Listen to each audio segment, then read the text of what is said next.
For 3 long years, bitterness quietly settled inside my heart every time I looked across the street. My name is Thandi, and I lived in a crowded township on the outskirts of Gauteng, South Africa, where dreams often felt much bigger than the homes people lived in. Every morning before sunrise, the neighborhood came alive with familiar sounds. Roosters crowed from nearby yards. Minibus taxis hooted impatiently as they raced to collect workers heading into Johannesburg. Children in oversized school uniforms laughed as they chased one another through the dusty streets while women swept their yards with long grass brooms. From the doorway of my tiny two-room house, I watched the same scene unfold every single day. Across the street stood a magnificent face brick mansion surrounded by high walls, elegant security lights, and a gleaming black electric gate. The driveway was lined with perfectly trimmed protea flowers, and every Saturday morning professional gardeners arrived to keep the lawn looking like something from a luxury magazine.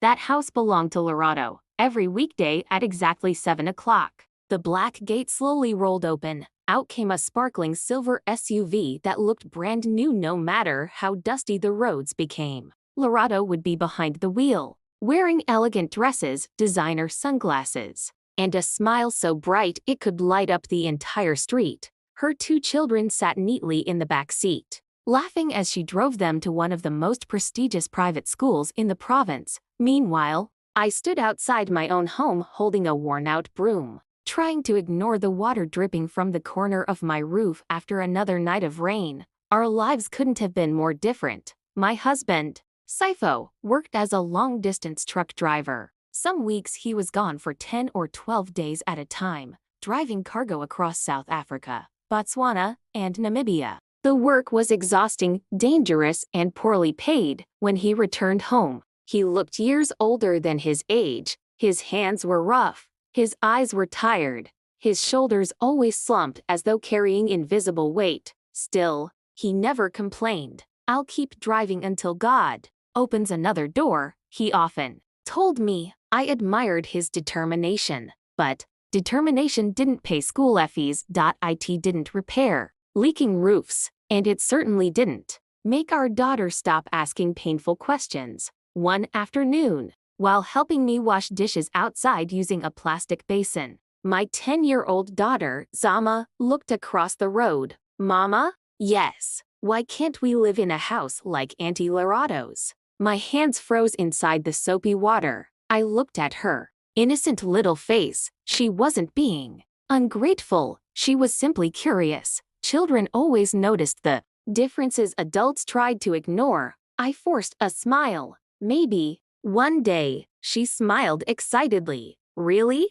I nodded even though I didn't believe my own words. Inside, my heart broke a little more. That evening, Sifo found me unusually quiet while preparing meat for my roadside food stall. He placed another piece of charcoal into the brazier before speaking. "You've been thinking again." I sighed. "Do you ever wonder why life seems unfair?" He looked at me carefully. "What happened?" I nodded toward the mansion. "They have everything." Sifo didn't even bother looking. "We don't know that." I laughed bitterly. "Oh really? Look at their cars. Look at their house. Their children attend private school while ours walks 30 minutes every morning." He remained silent. "They never seem worried about money. They're always smiling. They travel. They wear expensive clothes. What more proof do you need?" Sifo gently turned over the sizzling meat. "Appearances can lie."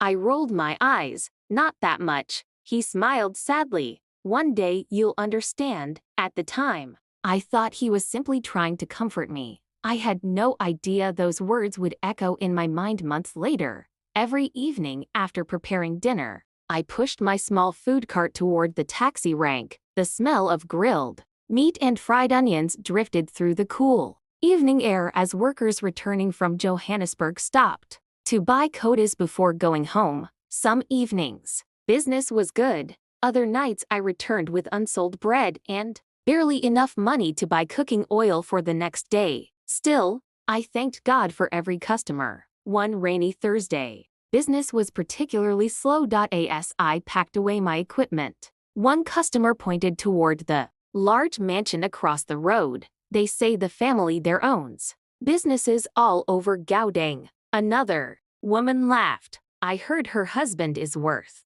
millions. A third customer joined the conversation. No, no. Someone told me they're buying another property in Pretoria. Everyone admired the family. Everyone envied them, including me. When I finally returned home that night, I couldn't stop thinking about their life. How wonderful it must be to never worry about rent, never worry about electricity, never worry about school fees, never wonder whether tomorrow's customers would come. I knelt beside my bed to pray, but instead of thanking God for what I had, I found myself asking the question that had haunted me for years. Lord, why them? Why not us? Every Sunday, our entire neighborhood gathered at the local church. The building wasn't large, but it overflowed with singing, dancing, and joyful praise. Women wore colorful traditional dresses. Men arrived in polished shoes despite dusty roads. Children filled the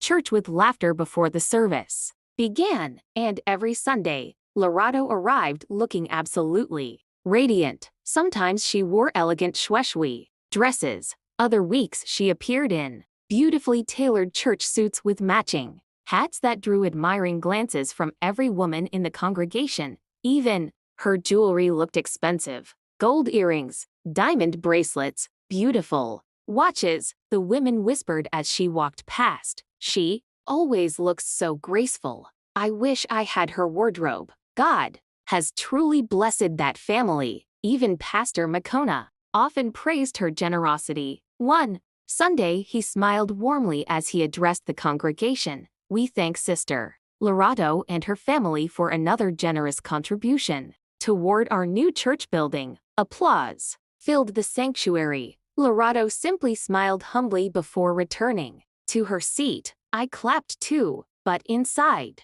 jealousy tightened around my heart. After church, women gathered outside chatting. Someone admired Lerato's handbag. Another complimented her perfume. Meanwhile, I quietly adjusted the faded dress I'd worn for almost 5 years. The hem had been stitched 3 different times. The color had faded from countless washes. I suddenly felt invisible. As we walked home, I complained again. Everything always works out for people like her. Sifo gently squeezed my hand. You don't know her story. I pulled my hand away. What story? She lives in a mansion. He didn't argue. He simply kept walking. Weeks passed. Life continued exactly the same until one cold Friday night, the wind howled through gaps in our old windows. As winter settled over Gaudang, electricity had gone out again. Our children slept beside us under thick blankets, while Sifo snored softly after another exhausting trip. I couldn't sleep. The cold seemed to creep into my bones. Then I heard it, a faint sound. First I thought it was the wind, then it came again. A low, broken, muffled sob. I slowly sat upright. The sound drifted through the open window. It was coming from across the street. I quietly stood and moved toward the curtain. The mansion was almost completely dark. Only one small light glowed near the back of the house. Then another cry, longer this time, painful, not the cry of someone arguing, not the cry of a frightened child. It sounded like someone trying desperately not to scream. My heart began pounding. Was someone being attacked? Was there an intruder inside? I stared for several minutes. Nothing moved. The crying stopped. Eventually, I returned to bed, convincing myself that I must have imagined it. But 3 nights later, the sound returned, this time louder, a deep groan followed by quiet weeping, the kind of crying that comes from unbearable suffering. The next morning, I mentioned it over breakfast. Sifo, he looked up from his tea. I heard someone crying in Lerato's house again. He shrugged. Maybe someone was sick. It didn't sound normal. He buttered another slice of bread. Thandi, yes? Not every mystery needs solving, but leave their affairs alone. His voice wasn't harsh, just firm. Focus on our own family. I nodded, but I couldn't forget those cries every night afterward. I found myself glancing toward the mansion before going to bed, waiting, listening, wondering what kind of pain could hide behind such beautiful walls. Little did I know, the perfect life I had envied for 3 long years was only an illusion, and before the following week was over, I would discover a truth that would change my heart forever. For the next several days, I couldn't get the cries out of my mind. They followed me everywhere.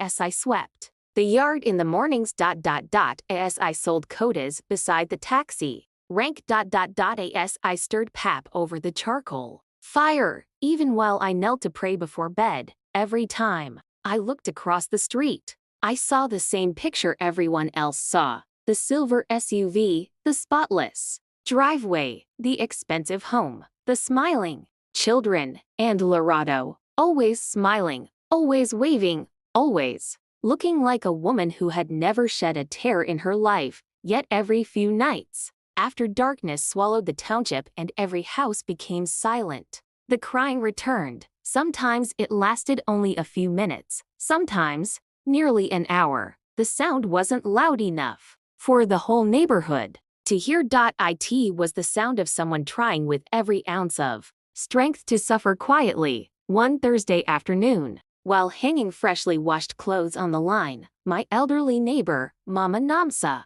wandered over carrying a basket of vegetables. She greeted me warmly. "Thandi, my child." "Mama Namsa." She glanced toward Lerato's mansion. "Beautiful house." I nodded. "The most beautiful in the township." She smiled knowingly. "You admire them. I suppose everyone does." She began arranging spinach leaves inside her basket. "You know, when I was your age, I envied every person who owned a bigger house than mine." I laughed softly, and she looked at me with gentle eyes. "Then I grew old." I frowned. "What changed?" "I buried enough friends to learn that every family carries a burden." Her words lingered after she walked away, but my curiosity refused to die. That Saturday morning, the opportunity arrived. As usual, the electric gate slid open. The silver SUV drove away carrying Lerato and her 2 children. I watched until the vehicle disappeared around the corner. Then, I noticed something unusual. An elderly security guard remained behind, locking the gate before sitting beneath a small shade tree near the entrance. I had seen him many times before. His name was Jabu. He always greeted everyone politely. Before I could lose my courage, I tightened my colorful doke around my head and crossed the street. Each step made my heart pound harder. "What are you doing?" I whispered to myself. "You'll embarrass yourself." Still, I kept walking. Jabu looked surprised when he saw me approaching. "Morning, Thandi." "Morning, Jabu." He smiled kindly. "Can I help you?" I hesitated. I wanted to see if Madame Lerato is all right. He looked at me carefully. "What makes you ask that?" "I've heard someone crying at night." His smile disappeared for several seconds. He simply stared at the ground. Then he quietly stood. "Come." He unlocked the pedestrian gate. "She'll decide whether she wants to speak with you." As I stepped inside the property for the very first time, I expected to feel overwhelmed by luxury. Instead, something felt strangely empty. The beautiful garden was perfectly maintained, yet no one sat outside enjoying it. The swimming pool sparkled beneath the winter sun, untouched. The expensive patio furniture looked as though no one had used it for months. The silence felt heavy, almost lonely. We walked along a paved pathway beside the house. Then, something caught my attention.